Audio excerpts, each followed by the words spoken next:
This is Wandering Scholar and welcome to Air Canada Signature Class. Good day from the international gate at Toronto's Pearson Airport, where I will be crossing the Atlantic later today on a Boeing 777. But first my day started at New York's LaGuardia Airport, where I commenced my transatlantic voyage on an Air Canada A220 that carried me across the border in an hour's time. Pearson Airport is not one of those destination airports where you'd be eager to arrive early for. Having arrived from the US, I entered the international transit area without any security, but also ended up being trapped here for the duration of my transit. Fortunately today, my 4 hours layover will be accompanied by Air Canada's Signature Suite. This is unlike any other airport lounges, but of course the magic of which can only be seen once passing through the shared entrance with the overcrowded Plaza Premium Lounge next door. The entry experience was a mess, with a good number of business class wankers attempting to argue their way into this lounge, unknowingly they are only eligible for the much more inferior Maple Leaf Lounge.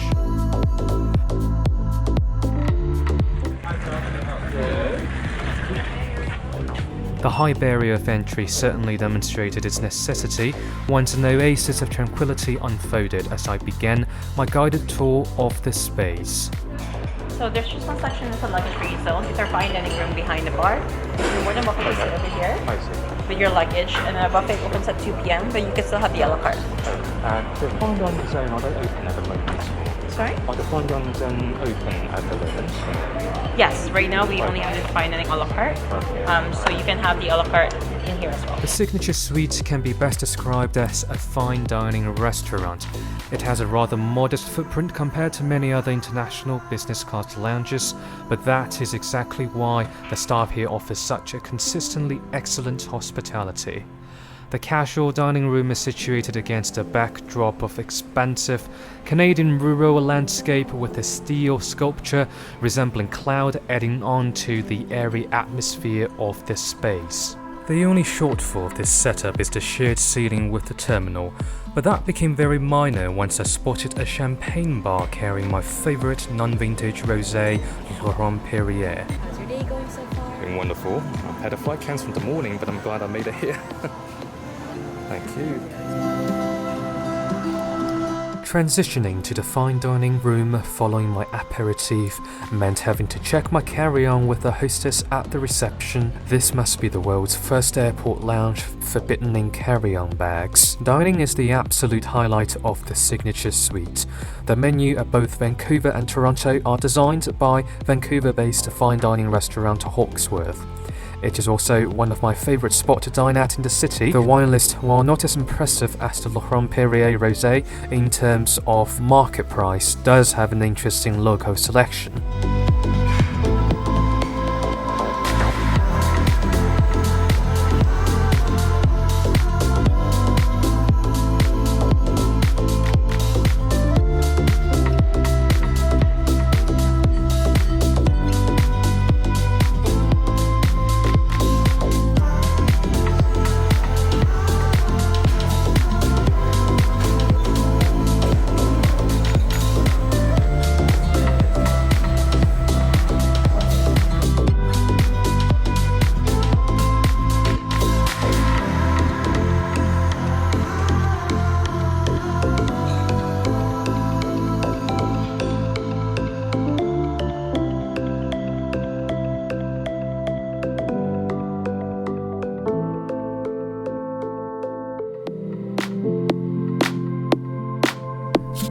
The fine dining room is as meticulously appointed as other areas of the lounge.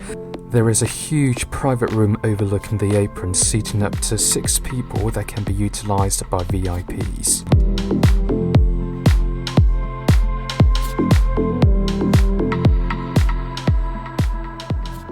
Now, I want to take a quick detour and respond to the most ubiquitous question that I always get of how I can consistently travel in premium cabin while still being in college. It all comes down to portfolio management. In the case of air travel, it is managing loyalty programs, credit cards, and optimizing every daily transactions, identifying arbitrage opportunities in acquiring miles, but this all sounds awfully complicated, especially with the volatility we've seen these days. And that is why I am excited to introduce an investment opportunity that's reaching new heights this year. One that isn't necessarily affected by the performance of traditional investments like stocks or even cryptos or NFTs. I'm talking about fine art. You know that museums and even airline lounges are filled with artworks worth millions of dollars, but did you know that big banks like Morgan Stanley have a separate division for art investing? Today's sponsor Masterworks allows investors like you and I to invest in the same caliber of contemporary art for just a fraction of the cost that millionaires pay. In 8 of their 9 exits, Masterworks has delivered net returns of over 13.9%. Just checking out their track record so far, it's easy to see why almost 600,000 people have signed up and why Masterworks paintings have sold out within minutes. But you are invited today to skip the waitlist and join at the special link in the description. Following my 4-course fine dining experience, I have decided to check out the buffet selection as well.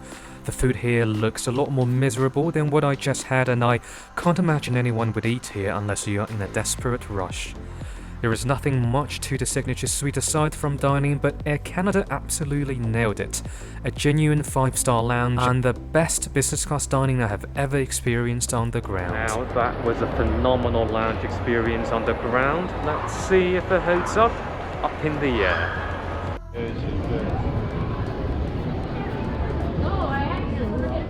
The Boeing 777-300ER taking us across the pond tonight features the signature eye mask livery. Oh, actually, 1D is here, 1G is 7 Alpha. Forward, Mr. Hope. Come on.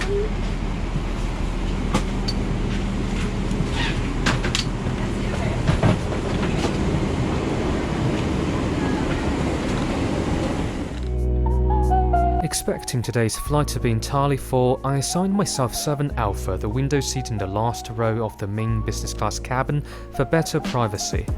Air Canada adopted the classic reverse herringbone product from Collins Super Diamond, and as with other varieties of this configuration, it's best for solo travelers as you won't ever see another passenger once seated. An additional reading light is installed next to the headrest, and a digital seat control screen is also within arm's reach.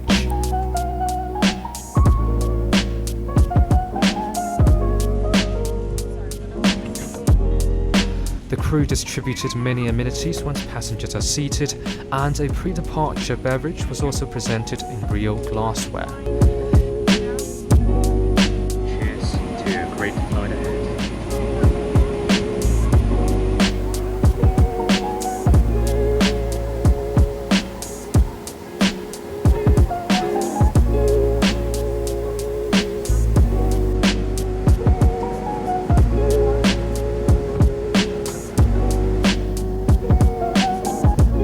Eastbound transatlantic flights in the winter is usually supported by strong jet stream, making the journey shorter than usual, and in our case it will take just under 7 hours to get to Frankfurt. Air Canada 840, clear for takeoff, runway 23. Clear for takeoff 23, Air Canada 840.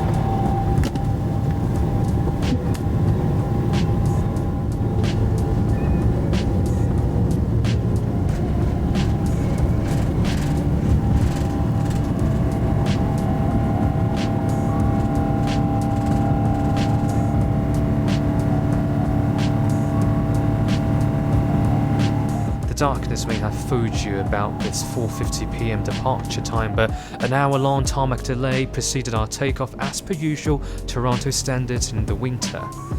Service was diligent after takeoff, unlike my previous Lufthansa experience where the crew really took their liberty to enjoy the sunset departing from Miami. A glass of Laurent Perrier was poured to commence the supper service.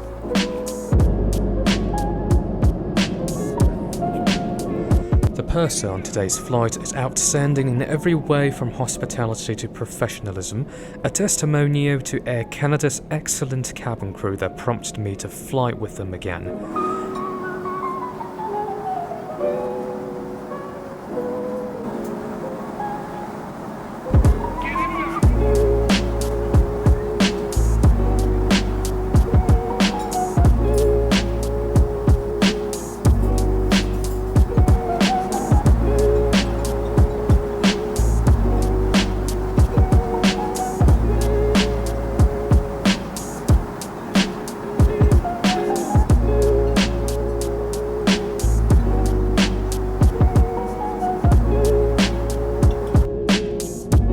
My glass was rarely left unattended throughout the meal service despite a full cabin tonight.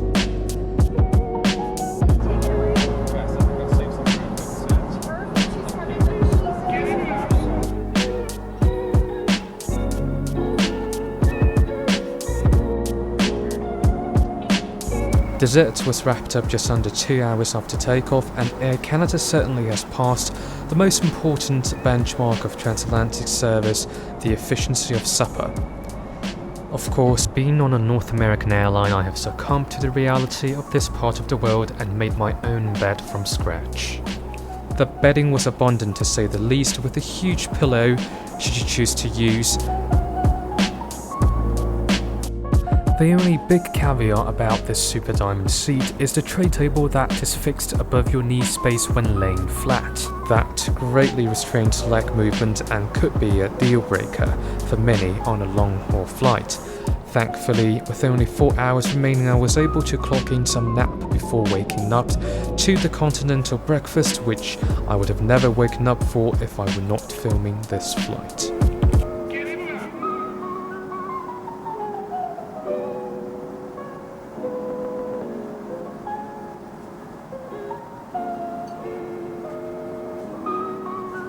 The meal was overall decent aside from the disappointing breakfast, especially when Air Canada decides to serve it 1.5 hours before landing, making the lights out time barely 3 hours long, even for passengers who prefer to skip breakfast for more sleep. As the lingering streetlights adorns the hibernating sky, we are now minutes away from touching down at Frankfurt am Main. A transatlantic experience on Air Canada was a pleasant one. The chance to have a sumptuous meal before boarding and having a relatively comfortable sleeping space aboard is the best one can ask for when making a business trip across the pond. The crew is perhaps the one edge that would make me rank Air Canada above United on transatlantic services, given the consistency of having decent services. It has been a pleasure, and I can't wait for our next departure. Thank you for watching this Wandering Scholar video. Welcome to Frankfurt. Local time is 7:10